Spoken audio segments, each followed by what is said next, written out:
do you want to tell us a little bit about how you got started as one of what I consider to be a pioneer in the eating disorder field? Well, I think how it started, I'd always been interested in women's issues. That because I grew up in a matriarchal culture and I had very strong women figures in my life. And so I was always just interested in women's experience in the world. And so what happened is I was supervising a psychology intern in Hawaii many years ago. I mean, many years ago. This is 1981, 82. And she was studying for her doctoral dissertation the incidence of eating disorders in Hawaii back then. And so we would get together and we would meet, and we met with a third person who had recovered herself. She was a social worker who had recovered from her own eating disorder, but she had to figure it out all by herself. So when the three of us would meet to talk about this, we every time we met, we'd say, "Oh my gosh, there's so many people here that are struggling. There should be a center for this." After we said it for about the fifth time, we looked at each other and we laughed and we went, "Well, I guess that's us." So that was 1982. We created this center, and it was one of those things you created and they come. And so girls and women of all ages, all ethnicities, all sizes, all shapes, all different kinds of struggles with eating and body image showed up. In those days, no guys were showing up. I don't know why it wasn't really on the horizon. Remember, at that time, Karen Carpenter had just brought the experience of anorexia into the mind of the general public when she died from that. So people were starting to understand what anorexia nervosa was. Bulimia had just been diagnosed, just been brought into the DSM. Binge eating disorder wasn't even a concept. So I was just basically trying to figure out, okay, what is it? What is the common denominator with all of these folks that are struggling? First of all, why is it women and girls? Because that was what was happening at the time. Why is it these particular women and girls?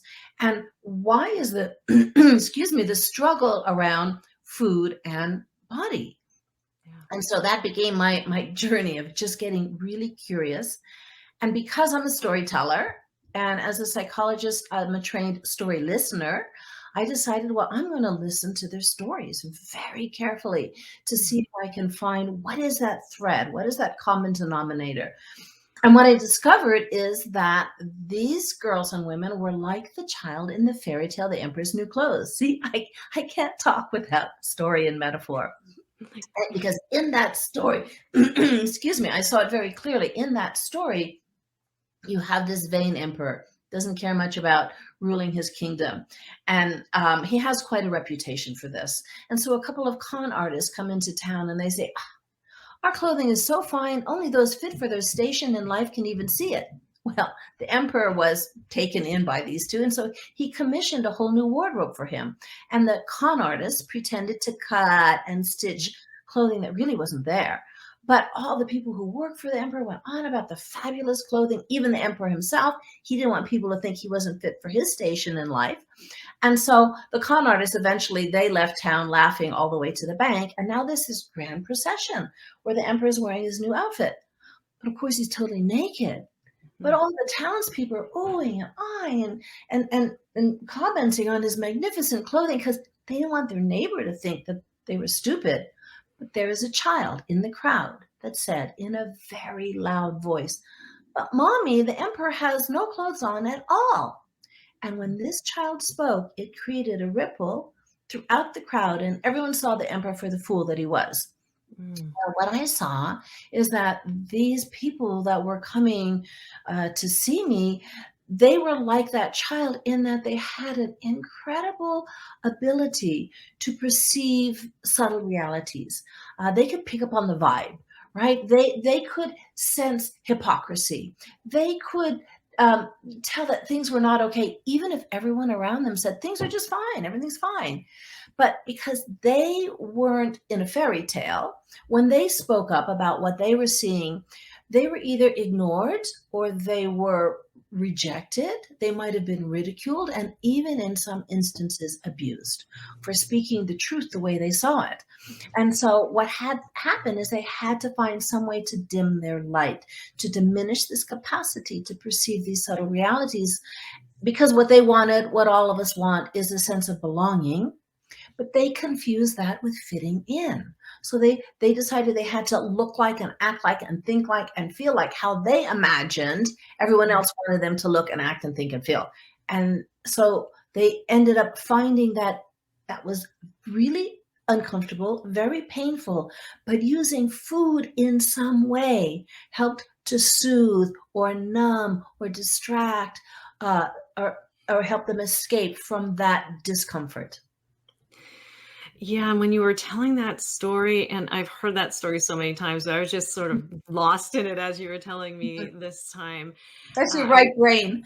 Yeah, I was really, really super, tuned in to the authorities that we have, like the king, when that's a symbol of authority, right?